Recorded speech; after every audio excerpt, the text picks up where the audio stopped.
I just remember just seeing, it was so many trucks, state troopers coming through Eureka, and you didn't realize how big of a deal it was. And you just see them and you're like, where are they going? Should I follow them? Should we be going this direction? Is there something we should be doing right now?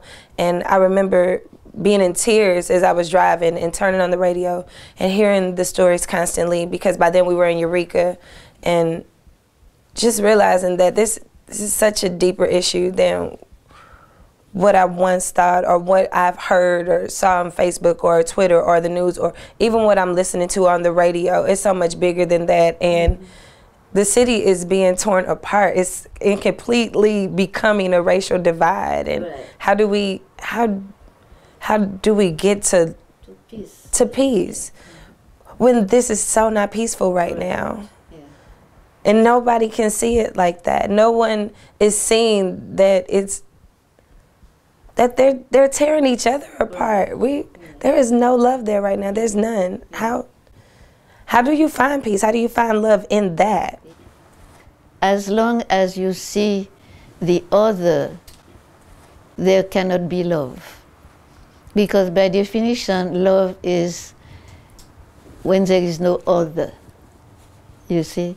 When you look at the world and you see others, you see things, you see people, and in that situation you are the subject looking at the object. So right away there are two. It's duality, it's the division.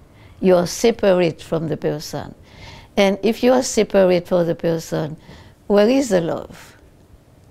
You see, if you live south and I'm living north, I don't even know you.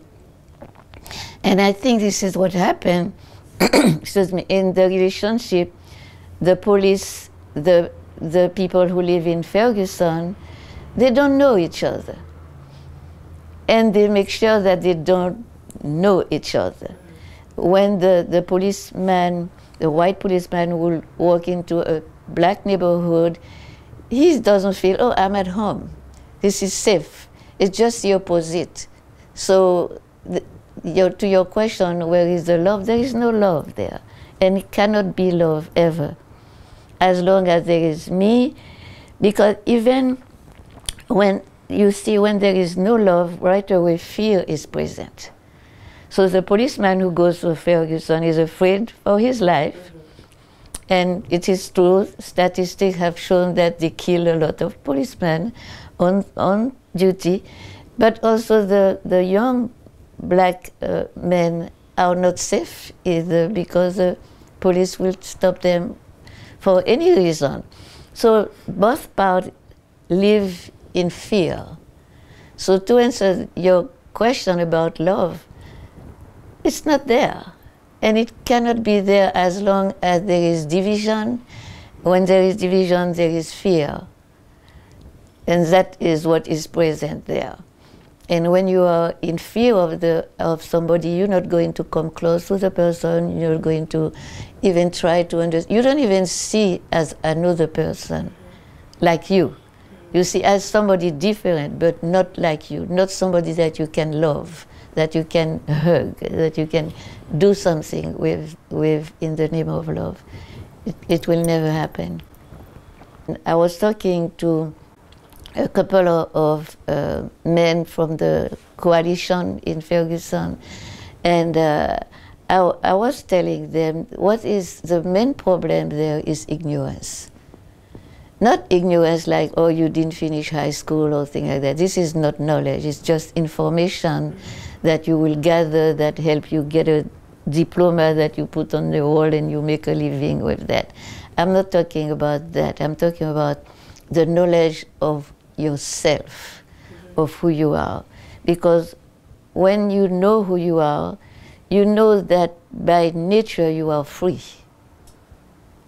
And if you are free, you live that freedom. And you realize that nobody can make you free. Nobody can give you freedom.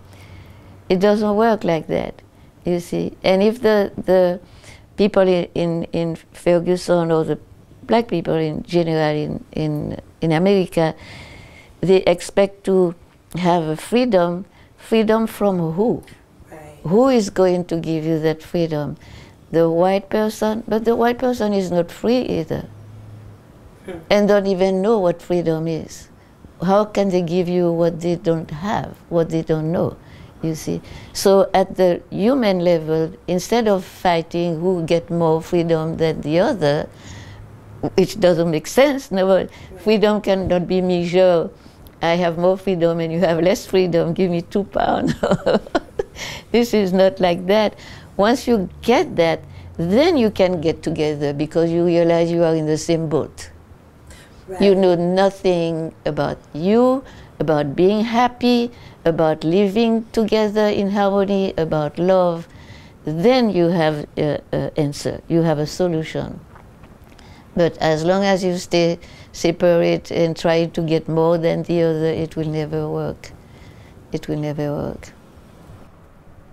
That's a really awesome thought, because that's what you see when you go out there. You do see lots of different nationalities or ethnicities, and the majority of the people are there for the same purpose. You know, so that in itself, that's love. That right. Is love. So. It's connect. Love connects. So in that moment, yes, it's present. And this is why I say, after they gather, they get together, teach them. Because they are together because something happened. And the emotion get, like you were on vacation and you stop your vacation because emotionally you were involved with a group of people in Ferguson where you were in Branson. So you see, it's connect. Love will connect you. Right. So, but like I said, love is not an emotion. Remember, love is not an emotion because it's an emotion. It has a beginning, a height, and an end. And love cannot end, real love. Yeah. So love is the knowledge that you and me are one. No matter the form is different, the shape is different, name all those attributes that were given to you. Your name was given to you, your nationality was given to you. They told you you are a little girl. You didn't know that before. And then they tell you what that means to be a little girl. You cannot climb the trees, you cannot play with the gun. They taught you who you were.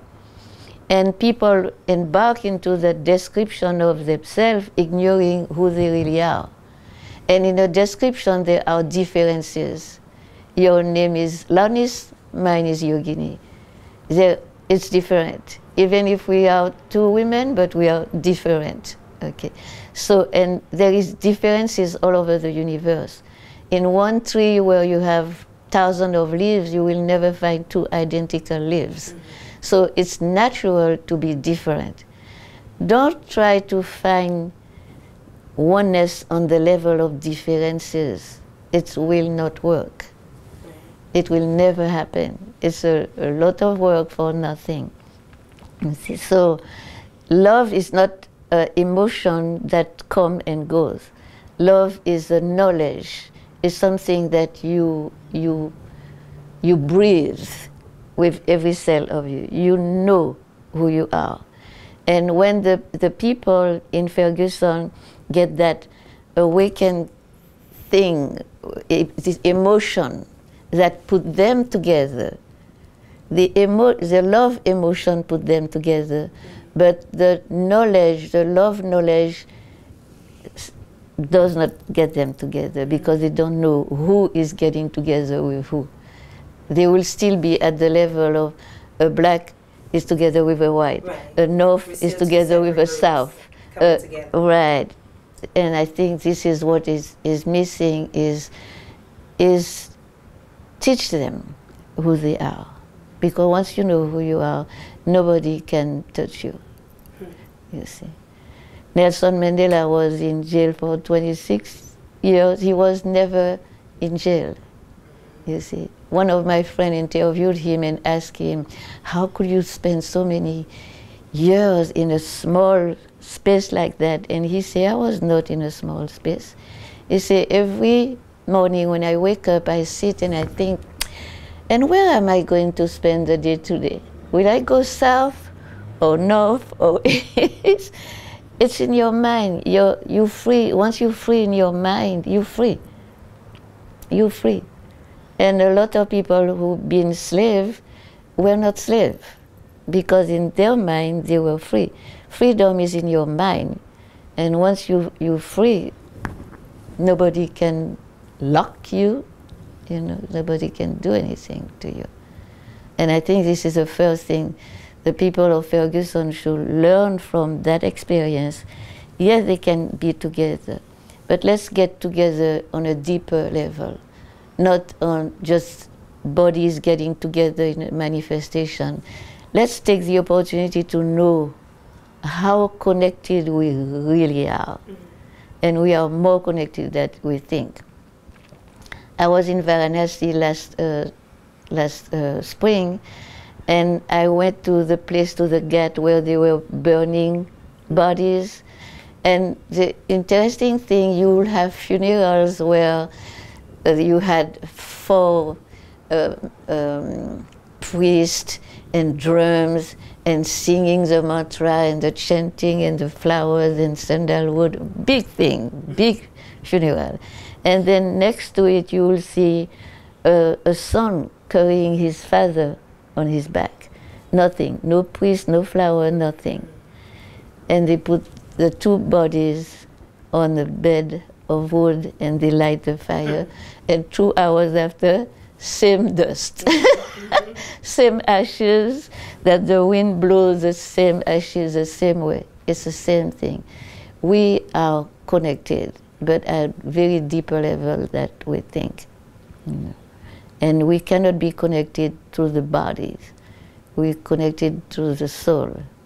Yeah. Unfortunately, here on Earth, we are so physical. Everybody is so about the image, about the way it looks, the visual, what I see is all that I can connect with. Yeah, I can, or religion, or religion. But for the most part, it's that image. Right. I can see you, so I see that Yogini has braids, so Yogini must be ethnic. Yeah. Oh, Yogini has a brown skin, so maybe she's African or Haitian, or I have to figure some things out. Maybe she's Indian or Pakistani. You're gonna try to figure it out, as opposed to one asking you what your ethnicity is, or just asking you what your name is. Oh, just saying hello. Don't care about it. Right. It's always so important. Just the outer. Yeah. And even for me this morning. Yeah. Don't label. Don't label. The moment you put a label, it's stuck. It has to stay with that label. And this is what they have done to you. When you arrive on this planet, you had no label. You didn't have a name, nationality, gender, nothing. But they label you and you start to believe that this is who you were. And you start to behave as this person. And because this person has a different label, then you start to grow into the differences instead of growing in oneness. And this is what happened. So with the meditation that you have learned, you learn to transcend the differences and get to the level of oneness. I just was going to ask you, so how do we teach them? How do we allow them to be so free and be so free to just live, to be enlightened, to live in love? Yeah. How do we live that daily? Yeah. When I can see your face. Yeah. Yeah. When I can see their face. Yeah. You see, when you have lost your true self because you identify with a body, 2 things happen. First, you separate yourself from other people because everybody has a different body. And then you start to be afraid. Because if you think you're a body, the body is going to die. That means you're going to die. And that's scary. No, you don't want to die. And who you think you are is going to die. What you don't realize is that you die every day. Who you believe you are, when you go to sleep at night, where is it in deep sleep? There is no name. There is no job, no money, no house, no Even if you just get married this morning, your husband is not there, in deep sleep, you die. And you love it. Mm-hmm. You're looking forward to fall asleep. You see? But people don't realize that because they believe they are a body. And they live with fear, and they live with separateness. They're isolated. And so it's difficult to make the connection. So what the meditation will do is just a tool, a technique that help you transcend the differences and get to that level where you are really one with everybody. No name. It's nameless, formless, infinite love. Consciousness, love, peace, all those things that we're looking for. But we're looking for in the differences outside instead of realizing that it is inside of you. And it's not a lot of work because you're already there. Mm-hmm. Mm-hmm. If I tell you, Kelly Lonise, get up and walk toward yourself, where will you go? You're already there. So it's meditating is very simple, very easy. It's easier than breathing, because in breathing some muscles are involved, some movement in your body, but in meditating you do nothing. It's doing nothing. It looks easy, but it's not for everybody, especially when you have been trained that you have to do something, to be something. So you don't turn you into a human doing instead of human being. You see, so meditation is just be. It's not an activity of the mind. It's transcending the mind. It's not that you tell your mind has to be quiet in the meditation. The mind will never do that. On the contrary. You say, what? Yeah, it's nature. Mm-hmm. And meditation, transcendental meditation, goes in the direction of nature. It uses only the natural tendency of your mind and body.